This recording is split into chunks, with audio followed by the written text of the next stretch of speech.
Welcome all of you in my channel. वो सुबह कभी तो आएगी राज।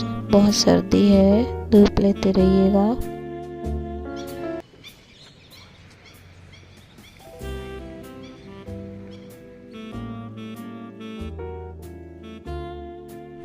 तो आज मैं बताने वाली हूँ आप लोगों को कि कैसे मेरी शादी की पहली रस्म में अपशगुन हो गया था। फ्रेंड्स, यूपी में बारात आने से पहले जो कार्यक्रम शुरू होते हैं उसमें सबसे पहला कार्यक्रम होता है घना। तो जिस दिन मेरे घने की रस्म होनी थी फ्रेंड्स, सारा दिन तैयारियां की गई। शाम का टाइम माँ ताई चाची वगैरह घना डालती हैं।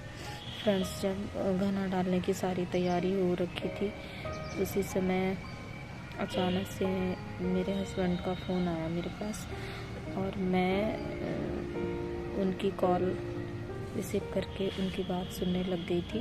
मेरा सारा ध्यान कॉल पर था। मुझे बहुत ज़ोरों से प्यास भी लग रही थी। फ्रेंड्स, मेरे घर का आंगन थोड़ा सा नीचा है और रूम के बेस थोड़े से ऊपर हैं। तो मैं एक रूम से दूसरे रूम में जाने लग रही थी।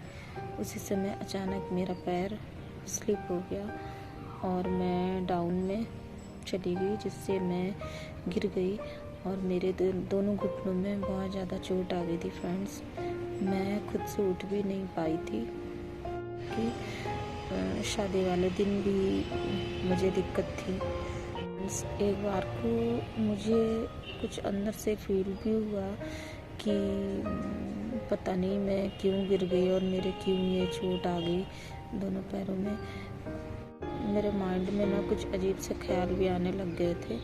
बट फिर मेरी चाची जी ने मुझे उठाकर बैठाला। मेरे पैरों में बाम वगैरह लगाई गई और फ्रेंड्स, मुझे चलने में भी बहुत दिक्कत हो रही थी। वो कहते हैं ना फ्रेंड्स कि जब कुछ बुरा होने वाला होता है तो भगवान भी ना कुछ न कुछ संकेत दे देते हैं। तो अब मुझे समझ आता है कि शायद ये भगवान का ही संकेत था, जो मैं घना वाले दिन ही अचानक से गिर गई थी और मेरे पैरों में चोट आ गई थी, क्योंकि शायद भगवान नहीं चाहते थे कि मेरे साथ कुछ बुरा हो और वो इशारा कर रहे थे। बट फ्रेंड्स, कहते हैं ना कि जो किस्मत में लिखा होता है वो तो होकर ही रहता है, उसे कोई नहीं टाल सकता।